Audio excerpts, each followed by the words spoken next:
Hi friends, नमस्कार। मैं सुनील कुमार। काफ़ी क्लास लेने के बाद शाम में आप लोगों के लिए टाइम निकालते हैं और आज का जो चैप्टर है वो है गंगा नदी तंत्र। सिंधु नदी तंत्र आप लोगों के लिए सिंधु नदी तंत्र के बारे में एक वीडियो हम डाल दिए थे। आज हम लोग पढ़ेंगे गंगा नदी तंत्र के बारे में। और गंगा नदी तंत्र के बारे में हम सारा पॉइंट्स देखेंगे, कितनी सहायक नदियां हैं, कौन दाएं ओर मिलती है, कौन बाएं ओर मिलती है, कौन सी नदी यूपी में गंगा से मिलती है, कौन सी बिहार में गंगा से मिलती है, इसकी लंबाई कितनी है। गंगा नदी तंत्र में कौन कौन सी नदी के बारे में हम लोगों को पढ़ना है जो ज़्यादा इम्पोर्टेंट है। इंडियन ज्योग्राफी में देखा गया बहुत सारे एग्जाम की अगर चर्चा हम करें तो इंडियन ज्योग्राफी में गंगा नदी तंत्र से, ऐसे तो नदी से ज़्यादा क्वेश्चंस रहता ही है, लेकिन उसमें भी खास करके सबसे बड़ी नदी तंत्र जो गंगा है, इससे बहुत ज़्यादा क्वेश्चन पूछा जाता है। आप लोग वीडियो में बने रहें और हमें उम्मीद है कि आप लोगों को सारा चीज़ें समझ में आएगा। मैं पूरी कोशिश करूँगा कि आप लोगों को अच्छी तरीके से समझ में आए, ठीक है? गंगा नदी की अगर बात करें तो गंगा नदी भारत के 5 राज्य से होकर गुजरती है और फिर बांग्लादेश में चली जाती है। ये देख पा रहे होंगे, ये उत्तराखंड है और उत्तराखंड से निकलती है। हालाँकि यहाँ पे बहुत सारे संगम भी बनता है, वो चीज़ें भी आप लोगों को बताएँगे। अभी कुछ चीज़ें जो बता देते हैं वो वन लाइनर के रूप में आप लोगों को नोट कर लेना है, अगर नोट बनाना है तो। उत्तराखंड से गंगा नदी निकलती है और याद रखना है कि ये आपका बहते हुए हरिद्वार के पास से ये यूपी में चली जाती है और यूपी से आपका ये बक्सर नामक स्थान है ना, बक्सर। बक्सर से आपका बिहार में प्रवेश करती है और बिहार से फिर एक साहेबगंज जिला है, वो झारखंड में जाती है। उसके बाद फिर वेस्ट बंगाल होते हुए पश्चिम बंगाल जाती है और पश्चिम बंगाल से फिर गिर जाती है आपका, यहाँ पे याद रखना है, डेल्टा बना लेती है और बंगाल की खाड़ी में अपनी पानी गिराती है। क्या बोले हम? उत्तराखंड से निकलती है गंगा नदी और यूपी में जो प्रवेश करती है ना, ये पूछा जाता है, याद रखना है। बिजनौर नाम का ना एक जिला है, बिजनौर जिला।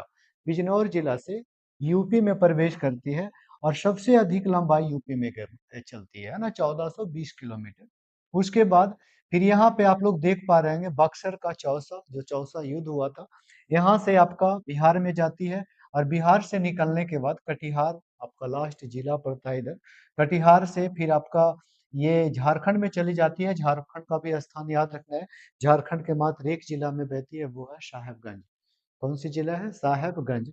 वो नोट कर लेना है। उसके बाद पश्चिम बंगाल जाती है और फिर बांग्लादेश में इसे पद्मा कहा जाता है और फिर ये डेल्टा बना करके, है ना, जो कि सबसे बड़ी डेल्टा सुंदरवन डेल्टा, उसके बाद फिर बंगाल की खाड़ी में गिर जाती है। कितने राज्य? 5 राज्य में बहती है। याद रखना है उत्तराखंड में इसकी लंबाई, उत्तराखंड में 110 मानी जाती है ना? उत्तराखंड में 110 किलोमीटर इसकी लंबाई मानी जाती है।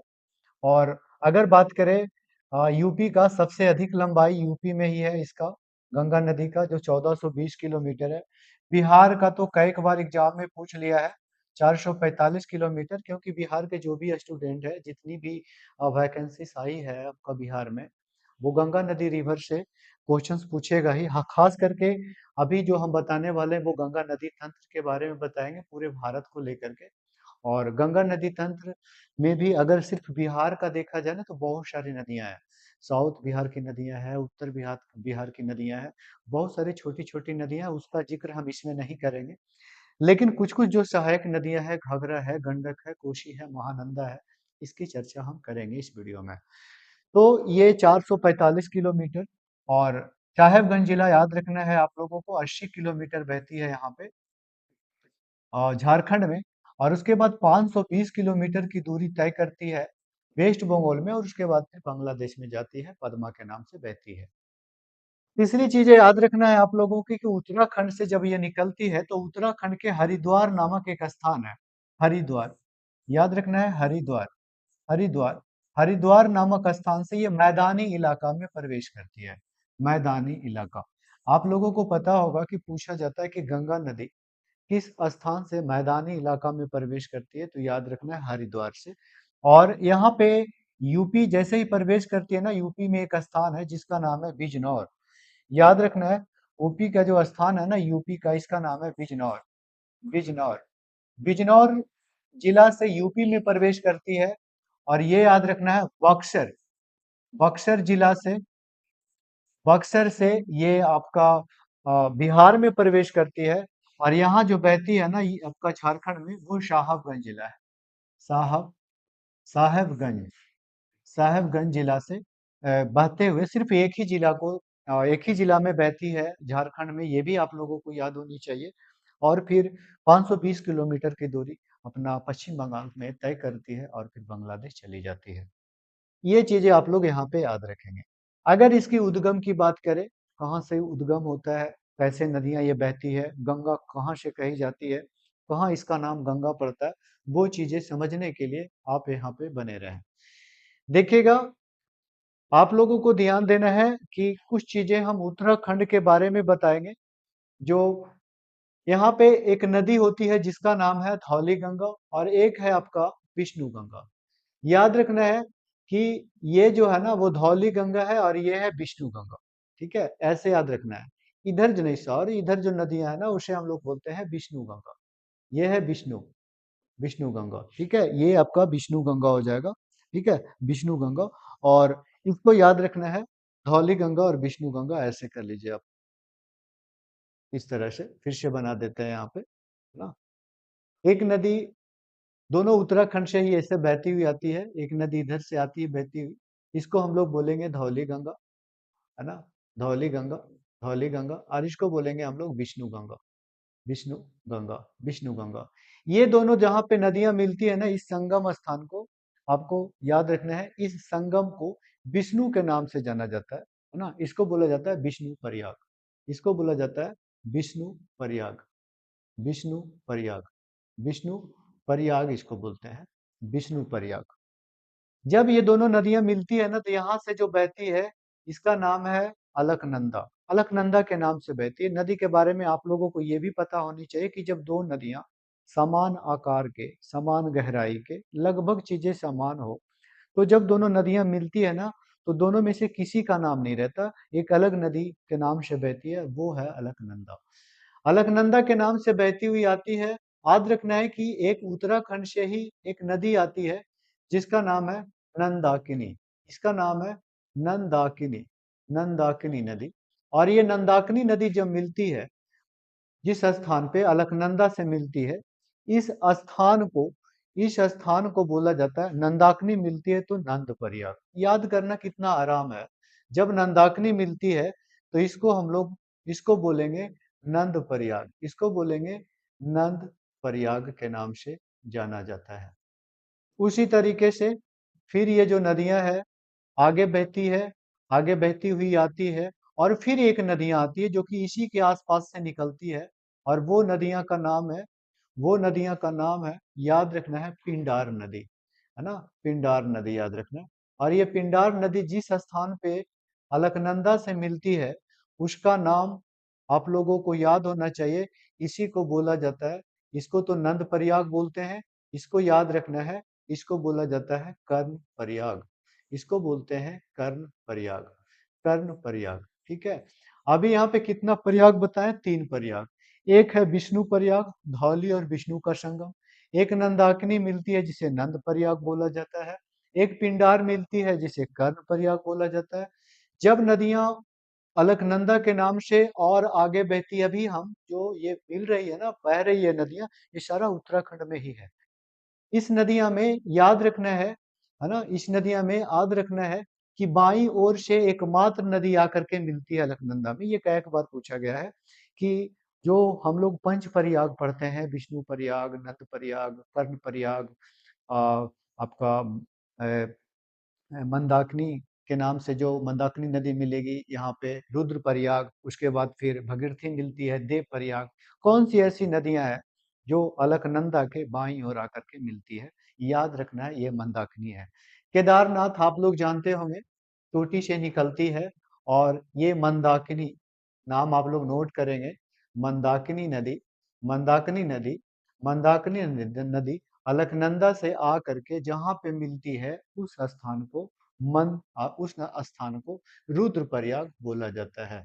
इसको बोलते हैं हम लोग रुद्र प्रयाग। ये भी आप लोगों को याद होनी चाहिए, रुद्र प्रयाग इसको बोलते हैं, रुद्र प्रयाग। ठीक है। ये नदियां आगे बहती है ना, आगे बहती हुई आती है। ये अभी अलकनंदा के नाम से ही आती है। याद रखना है, एक और नदी आती है ना, जो भगीरथी के नाम से आती है। और ये भगीरथी नदियां आप लोगों को याद होनी चाहिए कि ये जिस स्थान पे मिलती है ना, उसे देव प्रयाग बोला जाता है। और ये जो देव प्रयाग है ना, कई बार पूछा गया है कि अलकनंदा और भगीरथी का संगम कहाँ पे होता है, तो देव प्रयाग में। और सबसे ज्यादा इम्पोर्टेंट ये पॉइंट है कि देव प्रयाग से इस नदी को गंगा के नाम से जाना जाता है। गंगा के नाम से यहीं से जाना जाता है, यहीं से इस नदी का नाम गंगा पड़ जाती है ना। और यहाँ से गंगा के नाम से जाना जाता है। एक नदी की और चर्चा करें, इसका नाम ही, इसका नेमिंग हम कर देते हैं, है ना। ये नदी जो है, ये नदी जो है वो है भागीरथी। भागीरथी, भागीरथी है। ये कौन सी नदी है? भागीरथी है। भागीरथी नदी की एक और सहायक नदी है जो काफी चर्चित है। याद रखना है, एक सहायक नदी आकर के मिलती है भागीरथी में, है ना। इसका नाम है, आपका याद रखना है, भिलांगना नदी। कौन सी नदी? ये भिलांगना नदी है ना, भिलांगना नदी। और जिस स्थान पे मिलती है ना, वहां पे भारत का सबसे बड़ा बांध है, हीराकुंड बांध। ये भी याद रखना है कि यहाँ पे एक बांध बनाया गया है। वो कौन सी बांध है? तो हीराकुंड बांध है। यहाँ पे याद रखना है, कौन सी बांध है? हीराकुंड बांध है, जो भारत का सबसे बड़ा बांध है, हीराकुंड बांध। आगे गंगा नदी के बारे में हम लोग पढ़ेंगे, उससे पहले एक बार और इसको रिवीजन कर देते हैं। धौली और विष्णु गंगा का संगम विष्णु प्रयाग कहलाता है। नंदाकिनी नदी जब मिलती है, उसे नंद प्रयाग के नाम से जाना जाता है। अलकनंदा आगे बहती है और फिर पिंडार नदी आकर के मिलती है, जिसे आपका कह सकते हैं कर्ण प्रयाग के नाम से जाना जाता है। और फिर अलकनंदा नदी आगे बहती है और मंदाकिनी जो बाएं से आकर के मिलती है, उसे हम लोग रुद्र प्रयाग बोलते हैं। और भगीरथी नदी और अलकनंदा का संगम देव प्रयाग कहलाता है। ये नदियां को आप लोगों को याद रखना है, ये जो नदी है ना, वो है अलकनंदा। अलक अलकनंदा नदी, अलकनंदा नदी, ठीक है। अब आगे जो हम लोग पढ़ेंगे ना, वो गंगा नदी के बारे में पढ़ेंगे, फिर यूपी प्रवेश करेगी गंगा नदी, है ना। ये सारा क्वेश्चंस आप लोगों को सारी सहायक नदियां के बारे में बताएंगे, एक एक करके क्लियर हो जाएगा। आप लोगों को मैं एक चीज बताता हूँ, नदी पढ़ने का सबसे आसान तरीका है मैप से। मैप से पढ़िए, उसे अच्छी तरीके से मैप बनाइए, नदियां कहाँ कहाँ बहती हुई जा रही है, कौन कौन सी शहर को क्रॉस कर रही है, गंगा में मिल रही है तो कहाँ मिल रही है। अगर हम पे विश्वास नहीं है तो आप प्रीवियस ईयर का क्वेश्चंस निकाल करके देखिए, वही पूछी जाती है कि कोसी नदी बिहार के कौन से स्थान पे गंगा में मिलती है, ऐसे करके पूछी जाती है। क्योंकि सहायक नदियां सब लोग रट के जाते हैं, सब लोगों को पता है कौन बाईं ओर मिल रही, कौन दाईं ओर मिल रही है, स्थान का नाम, प्रमुख शहर का नाम, ये चीजें अगर मैप से याद करते हैं तो ज्यादा दिनों तक याद रहेगा, ये मेरी गारंटी है। इसके बारे में और अगर हम लोग देखें तो याद रखना है, इसे कुछ छोटा करते हैं और इसके बारे में हम लोग यहाँ पर अब देखेंगे इसके बारे में, ठीक है। याद रखना है, ये नदी गंगा के नाम से यहाँ से बहती है और गंगा के नाम से बहते हुए इसी तरह से यूपी में जाती है, यूपी से बिहार आती है, बिहार से झारखंड आती है और झारखंड से पश्चिम बंगाल जा करके ऐसे डेल्टा बना देती है। मैंने गंगा नदी के बारे में दर्शा दिया हूँ और यहाँ पे जितनी सहायक नदियां हैं, उन सभी को एक एक करके हम लोग देखेंगे। सबसे इम्पोर्टेंट नदी एक और है, याद रखना है कि उत्तराखंड से ही निकलती है। और उस नदियां को हम ऐसे आप लोगों को यहाँ पे दर्शा देते हैं, उत्तराखंड के इस इलाके से निकलती है। और ये नदियां याद रखना है कि कन्नौज नामक स्थान पे, ये स्थान का नाम एकदम याद रखना है। अभी हम चर्चा किए हैं आप लोगों को, ये स्थान जो है ना, उसको बोलते हैं कन्नौज। कन्नौज में जाकर के मिल जाती है। नदी का नाम याद रखना है, ये नदी का नाम है अलकनंदा नदी। कौन सी नदी है? अलकनंदा नदी। ये जो नदी हम यहाँ पर बनाए हैं, ये नदी है अलकनंदा नदी। इसको हम ऐसे लिख देते हैं, अलक अलकनंदा, सॉरी अलकनंदा बता रहे हैं आप लोगों को, अलकनंदा नहीं है, थोड़ा सा मिस्टेक हो गया। अलकनंदा नहीं, इसको राम गंगा बताना है। इसको क्या बोलना है? राम गंगा, क्योंकि अलकनंदा नदी तो इधर बोलते हैं ना। ये हो गया राम गंगा, राम गंगा नदी, राम गंगा नदी। रामगंगा नदी उत्तराखंड से निकलती है और जैसे ही ये यूपी में आती है, क्योंकि कन्नौज जो शहर है ना वो उत्तर प्रदेश की शहर है। जैसे ही यूपी में आती है तो यूपी और उत्तराखंड के बीच में बॉर्डर है, और इस बॉर्डर के पास ना एक अभयारण्य बनाया गया है, जिम कॉर्बेट नेशनल पार्क। अगर जिम कॉर्बेट नेशनल पार्क की हम बात करें तो 3-4 पॉइंट्स आप लोगों को इसके बारे में याद रखना है। जिम कॉर्बेट नेशनल पार्क 1936 में इसको स्थापित किया गया था। जिस समय स्थापना हुआ था ना उस समय इसका नाम हैली नेशनल पार्क था। ये भी कई बार एग्जाम में पूछा गया है कि पुराना नाम क्या है, Hailey national park. Hailey national park, Hailey national park था, हैली नेशनल पार्क। याद रखना है, भारत सरकार ने जब 2014 में बीजेपी की सरकार बनी, ऐसे भी आप लोग समझ सकते हैं, और इनके द्वारा ये गंगा नदी जो जिम कॉर्बेट नेशनल पार्क से बहती थी ना, उनके द्वारा इसे राम गंगा राम गंगा नेशनल पार्क नाम दिया गया। नेशनल पार्क आप लोग देख पा रहे होंगे ना, बहुत सारे स्थलों का, बहुत सारे नगर का, शहर का नाम चेंज हो रहा है। ये भी एक प्रकार का अपने आप में क्वेश्चन हो जाता है। याद रखना है, रामगंगा नदी इसीलिए पड़ा जिम कॉर्बेट नेशनल पार्क का। ये कन्नौज में मिलती है, यहाँ से इनके बारे में भी पॉइंट्स याद रखना है। अब चलते हैं थोड़ा साउथ में। याद रखना है, यमुनोत्री हिमानी से ना एक नदी निकलती है, यमुनोत्री हिमानी यहाँ पे कर देते हैं, और इस नदी को ना हम रेड से दर्शा देते हैं। यमुना नदी जो गंगा की सबसे लंबी सहायक नदी है, यमुनोत्री हिमानी से निकलती है, और ये गंगा में आकर के यूपी में एक स्थान है जिसका नाम है प्रयागराज। प्रयागराज के पास, प्रयागराज, प्रयागराज में याद रखना है कि प्रयागराज में यूपी में गंगा से मिल जाती है। कौन सी नदी है ये? यमुना नदी है। यमुना नदी, यमुना नदी गंगा में मिल जाती है। एक चीज तो ये याद रखना है। यमुना की एक नदी जो है ना काफी चर्चित है। इसे और कोशिश करते हैं थोड़ा सा छोटा हो। थोड़ा सा छोटा अगर होता है तो आप लोगों को अच्छी तरीके से बता पाएंगे, क्योंकि इसकी जो सहायक नदियां है ना वो चंबल में भी जाकर के मिलेगी। देखते हैं। बहुत अच्छा। देखिए, ऐसे आप लोगों को शायद दिख रहा होगा, ध्यान दीजिए यहाँ पे। ये यमुना नदी है। एक नदी याद रखना है कि इंदौर जिला से आती है ये नदियां, और इस नदी का नाम है चंबल। इस नदी का नाम है चंबल। यहाँ पे है आपका एक पहाड़ी जिसे बोलते हैं अरावली की पहाड़ी। अरावली की पहाड़ी गुजरात से लेके दिल्ली तक है। गुजरात के पालनपुर से दिल्ली के मंजू टीला तक विस्तृत पहाड़ी अरावली के नाम से जाना जाता है। अरावली से एक नदी निकलती है, उस नदी का नाम है बनास नदी। वो बनास नदी अपनी पानी आकर के, वो बनास नदी अपनी पानी जो है ना वो चंबल में गिरा देती है।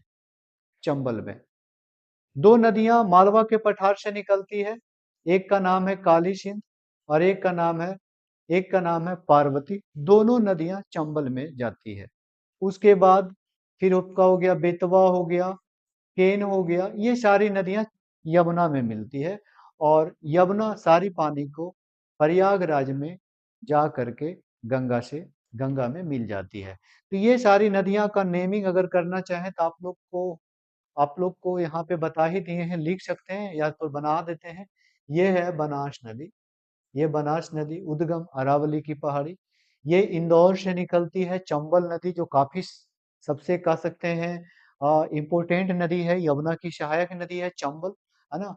चंबल चंबल नदी के बारे में कई बार पूछा गया है कि कौन सी ऐसी यमुना की सहायक नदी है या गंगा की उप सहायक नदी है जो अ, खदान के कारण, यानी कि वो जो चंबल नदी की एक विशेषता ये है ना कि जब नदियां ये बहती है तो अपने साथ बहुत सारे गड्ढे का निर्माण करती है। चंबल का डाकू का नाम सुने होंगे। वो चंबल का डाकू ना इन्हीं नदियों का सहारा लिया करता था। याद रखना है, चंबल नदी एक ऐसी नदी है जो बहुत ऊंचा खबर है। कहीं कहीं पे खाई जैसा है, तो कहीं कहीं पे प्लेन है, अन्य अलग प्रकार का है, उसके नाम से ये विशेषता है उनकी है। एक प्रकार की विशेषता कर सकते हैं बनास नदी। याद रखना अरावली से निकलती है, और ये चंबल नदी जो कि कह सकते हैं जाना पौ नाम की एक पहाड़ी है इंदौर में, वहां से निकलती है चंबल। ये चंबल हो गया। ये काली सिंध हो गया, काली सिंध। इसको पार्वती नदी बोलिए, पार्वती नदी। ये मालवा के पठार जो है ना आपका एमपी में, वहीं से सारा नदियां निकलती है। काली सिंध, पार्वती हो गया। इसको हम लोग बेतवा बोलेंगे, बेतवा हो गया है ना, बेतवा नदी। ऐसे करके इसको याद रखेंगे, बेतवा, बेतवा। और ये नदियां जो है ना वो है केन, बेतवा, केन। ठीक है। एक यहाँ पे पहाड़ी है जो सतपुड़ा श्रेणी का ही भाग है, इसे मैकाल पहाड़ी के नाम से भी जाना जाता है। और ये पहाड़ी की सबसे ऊंची चोटी है अमरकंटक। इससे एक नदी निकलती है और आ करके पटना में, पटना में याद रखना है, पटना, पटना के समीप में एक स्थान है जिसका नाम है मनेर। मनेर नामक स्थान पर पटना में मिल जाती है। कौन सी नदी है? तो याद रखना है, ये सोन नदी है। सोन की एक सहायक नदी है जो काफी चर्चित है, और वो नदी का नाम है रिहंद, रिहंद नदी। भारत का सबसे बड़ा कृत्रिम बांध गोविंद बल्लभ पंत सागर बांध, गोविंद बल्लभ पंत सागर बांध जो है ना, ये रिहंद नदी पे बनाया गया है। ये रिहंद नदी पे ही बनाया गया है गोविंद बल्लभ पंत सागर बांध, याद रखना है। ये जो गोविंद बल्लभ पंत सागर बांध है ना, ये यूपी के पहले मुख्यमंत्री गोविंद बल्लभ पंत के सम्मान में बनाया गया।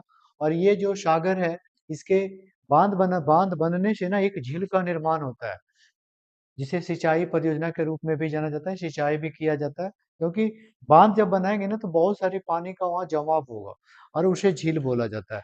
तो इसका याद रखना है, कई बार पूछा गया है कि इसका 10% जो भाग है ना वो एमपी में है, एमपी में है। और बात करें इसका 90%, तो वो 90% जो भाग है वो आपका यूपी में है, यूपी में है। तो ये दोनों चीजें आप लोगों को याद रखनी है। अगर नेक्स्ट बात करें हम लोग, अगर नेक्स्ट बात करें यहाँ पर, नेक्स्ट बात करें तो आप लोग याद रखना है कि कन्नौज के बाद, कन्नौज के बाद प्रयागराज एक स्थान है जहाँ पे यमुना नदी मिलती है। ये तो मैंने बता दिया था आप लोगों को। एक याद रखना है कि प्रयागराज के बाद ना एक गाजीपुर नामक स्थान है, गाजीपुर। और गाजीपुर में जो मिलती है ना ये गाजीपुर, याद रखना है गाजीपुर। वही गाजीपुर जहाँ का एकमात्र वायसराय है भारत में। जब वायसराय पढ़ेंगे तो लॉर्ड कॉर्नवालिस एकमात्र वायसराय था जिसे भारत में मृत्यु होने के बाद उन्हें भारत के यूपी राज्य के गाजीपुर में दफनाया गया। वही गाजीपुर है। तो ये गाजीपुर में ना एक नदी आके मिलती है, उस नदी का नाम है गोमती। गा से गोमती, गा से गाजीपुर। और सबसे चर्चित चीजें ये है कि ये जो गोमती नदी है ना वो हिमालयी नदियां नहीं है। पूछा जाता है कि कौन सी गंगा की ऐसी सहायक नदी है जो बाईं ओर आकर के मिलती है लेकिन हिमालय से नहीं निकलती है। तो याद रखना यही है गोमती, यही नदी है गोमती। याद रखना है कि ये गोमती जो है ना यूपी के फुलहर झील से निकलती है, फुलहर, फुलहर झील से निकलती है, फुलहर झील है। और ये फुलहर झील से निकलती है। आप लोगों को दुधवा टोली से निकल रही थी कौन सी रामगंगा, अगर नहीं बताए होंगे तो आप लोगों को याद रखना है, दुधवा टोली से निकलती है ये रामगंगा नदी। और जिम कार्बेट नेशनल पार्क, जिसका नया नाम रामगंगा नेशनल पार्क, के किनारे बहते हुए कन्नौज में आकर के गंगा से मिल जाती है। तो गोमती के बारे में ये याद रखना है। गोमती के बारे में ये भी याद रखना है कि लखनऊ जो शहर है यूपी का, काफी चर्चित है। आप अगर आप पहले भी अगर देखते हैं लखनऊ, अवध है ना काफी चर्चित रहा है। तो ये गोमती नदी ना काफी अहम भूमिका है। याद रखना है कि यहाँ पे एक शहर है जिसका नाम है लखनऊ। लखनऊ किस नदी के किनारे है? गोमती नदी के किनारे, है ना, पूछा जाता है लखनऊ के बारे में। तो ये लखनऊ के बारे में आप लोगों को याद रखना है। दूसरी चीजें याद रखना है आप लोगों को कि अगर हम आगे और बढ़ते हैं और आगे आते हैं तो एक नदी आती है ना। ये तो पटना हो गया, पटना में मनेर मिलती है ये, पटना के मनेर में सोन नदी मिलती है। और आगे आकर के ना एक छपरा है, छपरा, इस स्थान का नाम है छपरा। और छपरा में आकर के मिलती है घग्गर नदी, घग्गर। ये घग्गर नदी छपरा में आकर के मिलती है। इसी तरह से आगे अगर हम लोग बात करें तो यहाँ पे रामगंगा हो गया, गोमती हो गया, घग्गर हो गया, है ना। घग्गर के बाद अगर देखा जाए तो आपका गंडक नदी हो जाएगा। कौन सी नदी हो जाएगा? गंडक नदी हो जाएगा। गंडक नदी भी आपका मिल जाती है यहाँ पे, है ना। तो गंडक नदी भी आप लोगों को याद रखनी है। फिर यहाँ पे आप लोगों को देख लेना है एक नदी और है जो गंडक नदी है, गंडक। ये गंडक नदी आप लोगों को याद रखना है कि ये हाजीपुर में मिलती है। कौन से स्थान पे? तो हाजीपुर के स्थान पे, हाजीपुर के स्थान पे, है ना, हाजीपुर, हाजीपुर के स्थान पे मिलती है। उसके बाद एक नदी और है जो काफी चर्चित है। और एक चीज यार, ये जो नदियां है ना, वो गंडक नदी वो नेपाल से निकलती है, नेपाल से ही आती है। एक है जो कोशी है, काफी चर्चित है कोशी। कोशी याद रखना है कि कटिहार में एक जगह है जिसका नाम है कुर्शला। कुर्शला नामक स्थान पे मिलती है कटिहार में, कटिहार में ना, कटी कटिहार लिख देते हैं फिर से यहाँ पे, कटिहार याद रखना है, कटिहार, कटिहार नामक स्थान पे कुर्सला से मिल जाती है। और ये है कोसी नदी। कोसी नदी के बारे में आप लोगों को याद रखना है कि मार्ग बदलने के कारण काफी चर्चित है। हालांकि यहाँ पे मैपिंग में आप लोगों को मार्ग नहीं बदले हैं, लेकिन याद रखना है ये विसर्प की तरह चलती है, बहुत मुड़ती है। क्योंकि होता यह है ना कि ये नदियां गोसाई थान की चोटी से बहुत ढलान से आती है, अपने साथ बहुत सारा पत्थल हो गया, घिंगट हो गया, क्योंकि ढलान है ना, जो मिला सबको बहाते लेके आती है। जब मैदानी एरिया में आती है तो आगे जमा कर देती है। इसी कारण से ये अपना मार्ग बदलती है और बिहार में तबाही आता है। हर एक साल देखा जाता है कि बिहार में बाढ़ की समस्या को लेकर के बहुत सारे मुद्दा उठाते हैं विरोधी पार्टी, सत्ता पार्टी, और वही चीजें होती है हर एक साल की तरह, है ना, बाढ़ आती है। याद रखना है ये कुर्शला नामक स्थान पे यहाँ पे मिलती है, इसीलिए इसे बिहार का शोक कहा जाता है। ये चीजें आप लोग नोट कर लेंगे। लास्ट नदी है जो गंगा की सहायक है, सबसे पूर्वी नदी है, याद रखना है।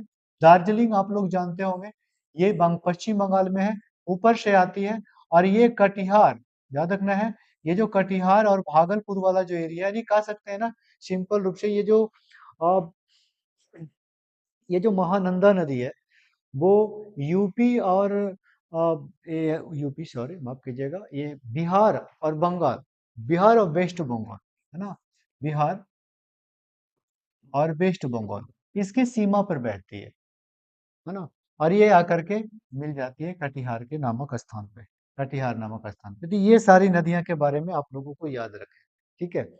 हमें कोशिश है, अगर आप लोग भी इसे बनाने की कोशिश करें तो अच्छी तरीके से बना सकते हैं। ये संगम याद रखना है, विष्णु प्रयाग, नंद प्रयाग, कर्ण प्रयाग, रुद्र प्रयाग और देव प्रयाग। फिर से थोड़ा सा आप लोगों के बीच में इसकी चर्चा करते हैं। गंगा नदी का उद्गम भगीरथी, ये जो मुख्य धारा है ना, ये मुख्य धारा, ये भगीरथी है।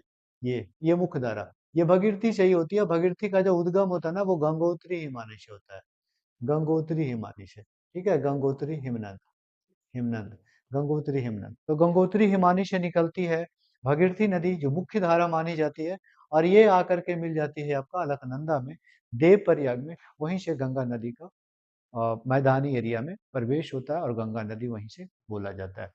तो ये चीजें मैपिंग आप लोगों को याद रखनी है। गंगा नदी, गंगा बनने से पहले 5 संगम है वो पूछा जाता है।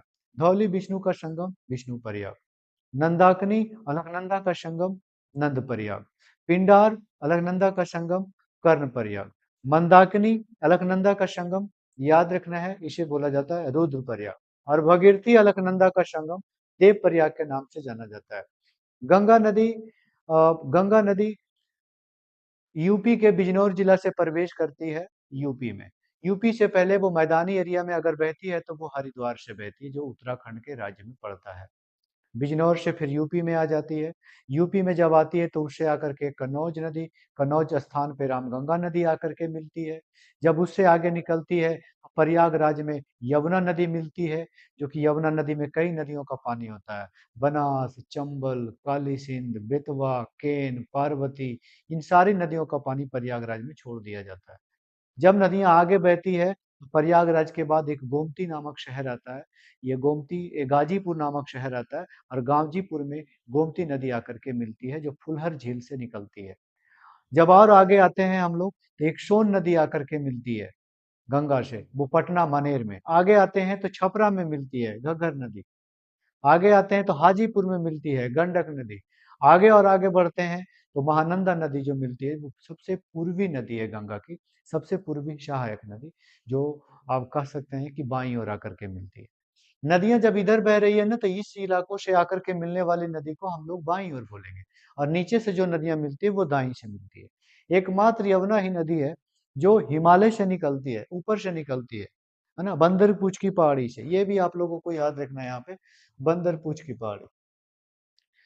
बंदर पूछ की पहाड़ी, पहाड़ी से। होता ये है ना कि जब आप लोगों को बताते हैं तो कई चीज़ें को भूल जाते हैं, क्योंकि वो अभी आदत नहीं है मेरा, जो कि हम बिना स्टूडेंट को देखे पढ़ा सकते हैं। बहुत दिनों से पढ़ा रहे हैं, पता है ये सारी चीज़ें हम बिना देखे भी बोल सकते हैं, बता सकते हैं। लेकिन बात है कि जब छूट जाता है ना, एक स्टूडेंट जब रहता है ना, तो उस समय पढ़ाने का थोड़ा-सा ये होता है ना, ये आदत बन गया है। और धीरे-धीरे आप लोगों का सहयोग रहेगा तो सारा कुछ होगा। ठीक है? मिलते हैं नेक्स्ट वीडियो में।